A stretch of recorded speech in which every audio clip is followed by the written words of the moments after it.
Volume study 4 ಯೆಹೋವನ ಮುಯ್ಯಿ ತೀರಿಸುವ ದಿನದ ಹರ್ಮೆಗೆದೋನ್ ಯುದ್ಧ. ಅಧ್ಯಾಯ 7 ರಾಷ್ಟ್ರಗಳು ಒಟ್ಟುಗೂಡುವುದು ಮತ್ತು ದೇವರ ರೌದ್ರದ ಮಹಾ ಬೆಂಕಿಗಾಗಿ ಅಂಶಗಳ ಪೂರ್ವಸಿದ್ಧತೆ. ಪುಟ 200. ಜನರ ಹಿತರಕ್ಷಣೆಯನ್ನು ಹಾನಿ ಮಾಡುವ ಅತಿಕ್ರಮಣಕಾರರ ತಪ್ಪುಗಳನ್ನು ಚರ್ಚ್ ಮತ್ತು ಧಾರ್ಮಿಕ ಸೇವೆಗಳು ಕ್ಷಮಿಸುವವರೂ ಮತ್ತು ರಕ್ಷಿಸುವವರೂ ಆಗಿದ್ದಾರೆ. ಅವರು ಕೇವಲ ಐಶ್ವರ್ಯ ಹೊಂದಿದ್ದಾರೆ ಎಂಬುವ ಕಾರಣಕ್ಕಾಗಿದೆ. ಚರ್ಚ್ ಮತ್ತು ಸಮೂಹದ ಸಮನ್ವಯ ಬಗ್ಗೆ ಯಾವ ಸೂಕ್ತ ಸಲಹೆ ಸೂಚಿಸುತ್ತಾನೆ ಎಂದು ಕೇಳಿದಾಗ ಮಿಸ್ಟರ್ ಗೋಂಪರ್ ಪ್ರಸ್ತುತವಿರುವ ವರ್ತನೆಯನ್ನು ಸಂಪೂರ್ಣವಾಗಿ ಪರಿವರ್ತನೆ ಮಾಡಬೇಕೆಂದು ಸೂಚಿಸಿದನು. ಆತನು ಈ ಮಾತುಗಳೊಡನೆ ಮುಕ್ತಾಯಗೊಳಿಸುತ್ತಾನೆ. ಯಾರು ಕಾರ್ಮಿಕರ ಚಳುವಳಿಗೆ ಸಹಾನುಭೂತಿ ತೋರಿಸಲು ವಿಫಲರಾಗುತ್ತಾರೋ ಮತ್ತು ಯಾರು ಪ್ರಸ್ತುತವಿರುವ ಆರ್ಥಿಕ ಮತ್ತು ಸಾಮಾಜಿಕ ಪರಿಸ್ಥಿತಿ ಭಯಾನಕ ಪರಿಣಾಮವನ್ನು ಸ್ವಯಂ ತೃಪ್ತಿಯಿಂದಲೂ ಅಥವಾ ಅಸಡ್ಡೆಯಿಂದ ವಿಚಾರ ಮಾಡುತ್ತಾರೋ ಅವರು ಮನುಕುಲದ ಉತ್ತಮ ಪರಿಗಣನೆಯ ವಿರೋಧಿಗಳು ಮಾತ್ರವಲ್ಲದೆ ಎಲ್ಲ ಕಾಲದಲ್ಲೂ ಗಂಡಸರಿಗೆ, ಹೆಂಗಸರಿಗೆ, ಈ ಕಾಲದ ಮಕ್ಕಳಿಗೆ, ಭವಿಷ್ಯದ ಪುರುಷರಿಗೆ, ಮಹಿಳೆಯರಿಗೆ ತಪ್ಪುಗಳನ್ನು ನಡೆಸಿದವರಾಗಿದ್ದಾರೆ ಮತ್ತು ಅದರಲ್ಲಿ ಭಾಗವಹಿಸುವವರೆಲ್ಲರೂ ಅಪರಾಧಿಗಳೇ ಆಗಿದ್ದಾರೆ. ಐಶ್ವರ್ಯವಂತರನ್ನು ಒಂದು ವರ್ಗವಾಗಿ ಖಂಡಿಸುವ ಈ ರೀತಿಯಾಗಿ ನಾವು ಸಾರ್ವಜನಿಕ ಅಭಿಪ್ರಾಯವನ್ನು ಗುರುತಿಸಿ, ಅಲ್ಲದೆ ನಾವು ಕರ್ತನ ಖಂಡಿಸುವಿಕೆಯನ್ನು ಮತ್ತು ಒಟ್ಟಾರೆಯಾಗಿ ಈ ವರ್ಗಕ್ಕೆ ಮುಂತಿಳಿಸಿರುವ ಶಿಕ್ಷೆಯನ್ನು ಗುರುತಿಸುವಾಗ, ಶ್ರೀಮಂತರ ಬಗ್ಗೆ ವ್ಯಕ್ತಿಗತವಾಗಿ ತೀರ್ಪು ಮಾಡುವುದು ಅಥವಾ ಅಭಿಪ್ರಾಯವನ್ನು ಕೊಡುವಾಗ ದೇವಜನರು ಮಧ್ಯಮ ಸ್ಥಾನವನ್ನು ತೆಗೆದುಕೊಳ್ಳಬೇಕು.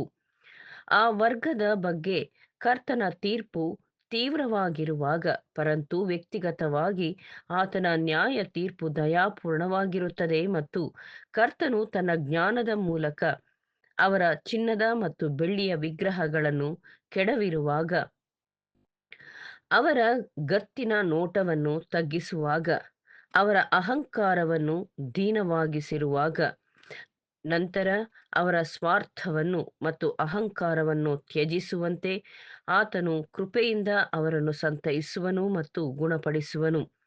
ಅಲ್ಲದೆ ಗಮನಿಸಬಹುದಾಗಿರುವುದು ಏನೆಂದರೆ, ನಾವು ನ್ಯಾಯಸಮ್ಮತವಾದ ಮತ್ತು ಮಿತವಾದ ಅಭಿವ್ಯಕ್ತಿಯ ತರ್ಕಬದ್ಧ ಬರಹಗಾರರಿಂದ ಉಲ್ಲೇಖಿಸಿದ್ದೇವೆಯೇ ಹೊರತು ವಿಪರೀತವಾದ ಮತ್ತು ಆಗಾಗ್ಗೆ ಅರಾಜಕರಿಂದ ಮತ್ತು ದಾರ್ಶನಿಕರ ಅಸಂಬದ್ಧ ಟೀಕೆಗಳನ್ನು ಉಲ್ಲೇಖಿಸುವುದಿಲ್ಲ. ಶಾಂತಿಯಿಂದ, ಸಂಯಮದಿಂದ ನ್ಯಾಯವನ್ನಾಚರಿಸಲು ಬೇಕಾಗಿರುವ ಅಂಶಗಳು ಯಾವುದೆಂಬುದನ್ನು ನಾವು ಜ್ಞಾಪಕದಲ್ಲಿಟ್ಟುಕೊಳ್ಳಬೇಕು. ಅದು ಮೊದಲನೆಯದಾಗಿ ಶ್ರೀಮಂತಿಕೆ. ಶ್ರೀಮಂತಿಕೆ ಎಂಬ ಪದದ ಅರ್ಥವು ಬಹಳ ವ್ಯಾಪಕವಾದದ್ದು.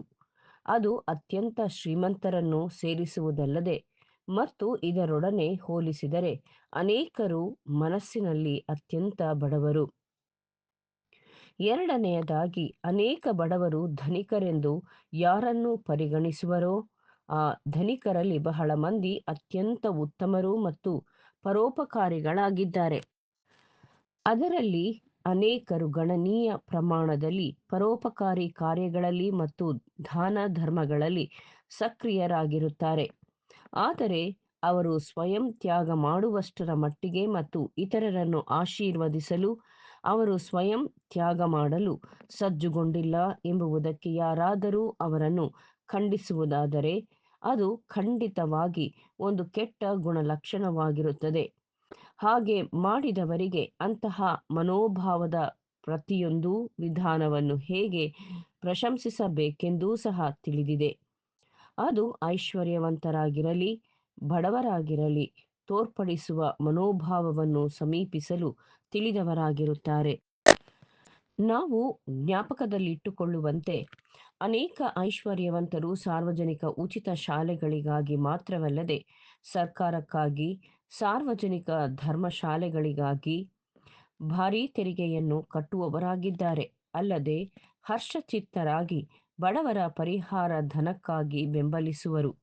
ಹೃದಯಪೂರ್ವಕವಾಗಿ ಹುಚ್ಚಾಸ್ಪತ್ರೆಗಳಿಗೆ, ವಿಶ್ವವಿದ್ಯಾನಿಲಯಗಳಿಗೆ, ಆಸ್ಪತ್ರೆಗಳಿಗೆ ಮುಂತಾದವುಗಳಿಗೆ ಮತ್ತು ಬಹಳ ಯೋಗ್ಯವಾದ ಸ್ಥಳವೆಂದು ಮನ್ನಣೆ ಮಾಡುವ ಚರ್ಚ್ಗಳಿಗೆ ವಂತಿಕೆ ಕೊಡುತ್ತಾರೆ ಮತ್ತು ಯಾರು ಒಳ್ಳೆಯ ಮತ್ತು ಪ್ರಾಮಾಣಿಕ ಹೃದಯದಿಂದ ಈ ಕಾರ್ಯಗಳನ್ನು ಮಾಡುತ್ತಾರೋ ಅಂದರೆ ಕೆಲವು ಸಾರಿ ಹಾಗೆ ಅಲ್ಲವೆಂದು ನಾವು ಒಪ್ಪಿಕೊಂಡರೂ ಸಹ ಅವರು ತೋರಿಕೆಗಾಗಿ ಮತ್ತು ಮನುಷ್ಯರ ಹೊಗಳಿಕೆಗಾಗಿ ಮಾಡುವುದಿಲ್ಲ.